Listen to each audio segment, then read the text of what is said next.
হাতে ৩-৪ দিনের ছুটি আছে, কোথাও ঘুরতে যাবে ভাবছো? তাহলে কিন্তু উজ্জয়িনীটা ঘুরে আসতে পারো। কিভাবে প্ল্যানটা সাজাবে সেটা আমি বলে দিচ্ছি। কলকাতা থেকে উজ্জয়িনীতে আসার জন্য সবার আগে যে রাস্তা সেটা হলো ট্রেন।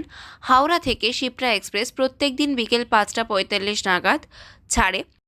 এই ট্রেনটায় চাইলে আসতে পারো। এই ট্রেনটি পরের দিন রাত্রিবেলা, এই ট্রেনটির পৌঁছানোর কথা থাকে ৯:৩০ নাগাদ রাত্রিবেলা, কিন্তু আমাদেরকে এই ট্রেনটি পৌঁছে দিয়েছিল রাত্রির 11:30টার সময়। তবে আমি বলবো, যদি সময় বাঁচাতে চাও তবে ট্রেনে না এসে ফ্লাইটে আসা অনেক ভালো। শিপ্রা এক্সপ্রেস নিয়ে আমাদের উজ্জয়িনী আসা নিয়ে একটি ডিটেলস ভিডিও আমার চ্যানেলে রয়েছে, ডিসক্রিপশন বক্সে লিঙ্কটা দিয়ে রাখবো, চাইলে দেখে নিতে পারো। এবার হলো কোথায় থাকবে। হরসিদ্ধি চকে বা মহাকাল মন্দিরের কাছাকাছি অনেকগুলি ধর্মশালা আছে, যে কোনো একটিতে চাইলে থাকতে পারো। আমরা যে ধর্মশালাটিতে ছিলাম তার নাম হোটেল বালাজি পরিসর।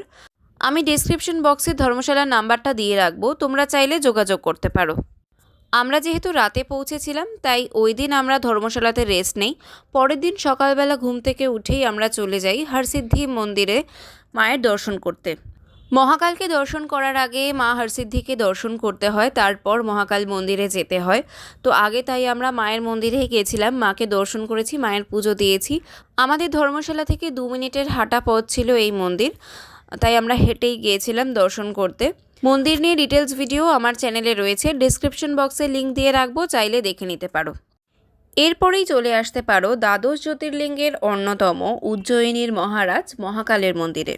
কখন মন্দির খোলা থাকে, কিভাবে মন্দিরে পুজো হয়, এই সব নিয়ে একটা ডিটেলস ভিডিও আমার চ্যানেলে রয়েছে, ডিসক্রিপশন বক্সে লিঙ্কটা দিয়ে রাখবো, চাইলে দেখে নিতে পারো।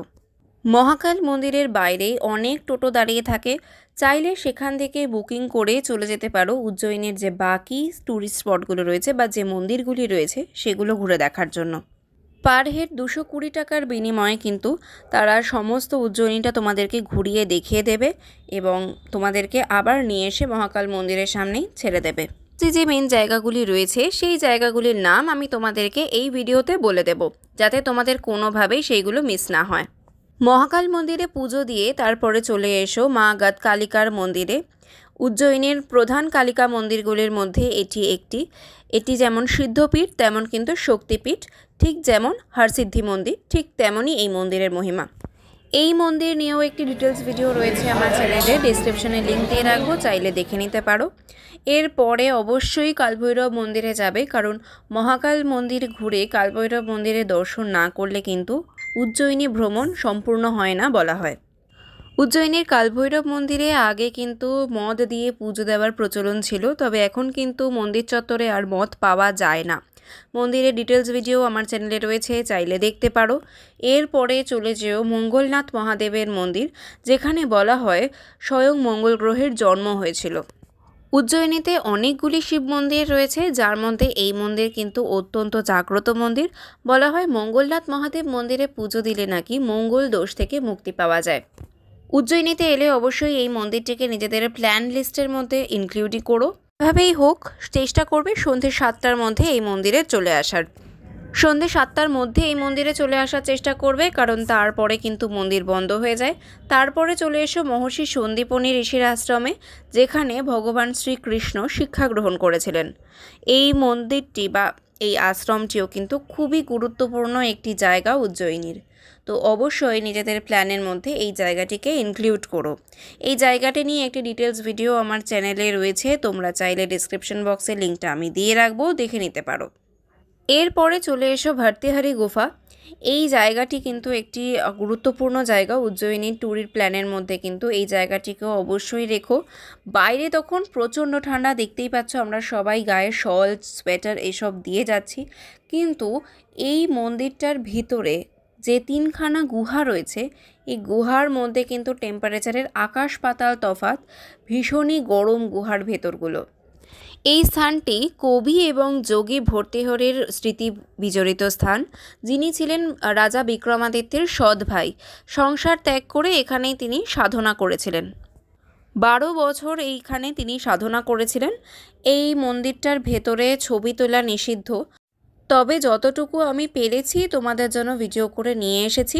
মন্দিরের পরিবেশটা কিন্তু ভীষণই শান্ত পরিবেশ। এখানে ওনার ধ্যানমগ্ন মূর্তি রয়েছে রাজা ভর্তৃহরির। সেটাও তোমাদেরকে দেখালাম। ভেতরে ছবি তোলা নিষিদ্ধ, তাই আর ভেতরে গেলাম না। এই ভর্তিহরি গুফার ভেতরে যে গুফাগুলি রয়েছে এখনও কিন্তু অনেক সাধু এসে এখানে সাধনা করেন। শিপ্রা নদীর তীরে অবস্থিত এই স্থানটা কিন্তু পর্যটকদের চিত্ত আকর্ষণ করে এবং অনেকটাই শান্তি অনুভব হয় এইখানে এলে। আশ্রমের ভেতরে গোশালাও রয়েছে, সেটাও তোমাদের জন্য একটু ভিডিও করে আনলাম। এই জায়গাগুলি ছাড়াও বড়া গণেশ মন্দির, চিন্তামণি গণেশ মন্দির এবং হনুমান মন্দির বিখ্যাত, এগুলি উজ্জয়িনীতে। এই জায়গাগুলোও কিন্তু নিজেদের লিস্টে রেখো। আর যে যে জায়গাগুলো তোমরা যাবে সেগুলো আমি তোমাদেরকে বলে দিচ্ছি। সমস্ত মন্দিরগুলি ঘুরে সন্ধ্যের 5টার মধ্যে অবশ্যই চলে এসো রামঘাটে, কারণ এই সময় শুরু হয় শিপ্রা আরতি।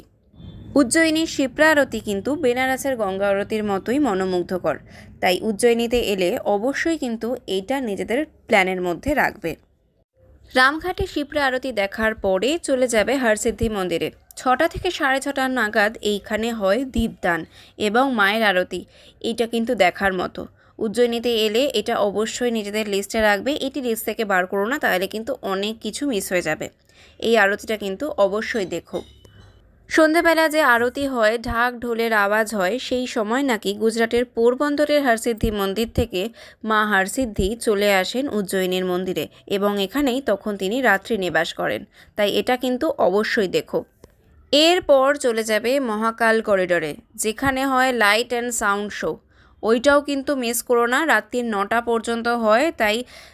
তাই হরসিদ্ধি মন্দিরে আরতি দেখে সাথে সাথে চলে যাবে মহাকাল করিডোরে লাইট অ্যান্ড সাউন্ড শোটা দেখতে। এবার বলি মহাকাল মন্দিরে ভস্য আরতি দেখা নিয়ে। 2 মাস আগে থেকে অনলাইনে বুকিং করতে হয় ভস্য আরতি দেখার জন্য। আর যদি সেটা না করতে পারো তবে আধার কার্ড নিয়ে যাবে। মন্দির চত্বর থেকেও কিন্তু ভস্য আরতির বুকিং হয়, সেখান থেকেও তোমরা চাইলে বুকিং করে ভস্য আরতি দেখতে পারো। 4-4:30 থেকে ভস্য আরতি শুরু হয় সকালবেলায়, তো তোমরা চাইলে এভাবেও দেখতে পারো। অনলাইনে বুকিং থাকলেও কিন্তু সকালবেলা একবার কাউন্টারে যাবে, যখন মন্দিরে যাবে বাবাকে দর্শন করতে তখন একবার কাউন্টার থেকে ঘুরে আসবে, কারণ ভস্য আরতির কিছু রুলস এবং রেগুলেশনস থাকে, সেগুলো একবার কাউন্টার থেকে জেনে আসবে। যা যা বললাম 2 দিনের মধ্যে কিন্তু এগুলো সব কমপ্লিট হয়ে যাবে। তো চাইলে পরের দিন ট্রেন ধরে ফিরে আসতে পারো বা আবার ফ্লাইট ধরে চলে আসতে পারো। তো কেমন লাগলো আমার আজকের ভিডিওটা কমেন্ট করে জানাতে একদম ভুলে যেও না। ভালো লাগলে লাইক করো, শেয়ার করো ফ্রেন্ডস আর ফ্যামিলির সাথে। আর চ্যানেলে নতুন বন্ধু হয়ে থাকলে সাবস্ক্রাইব করে দিও। টাটা।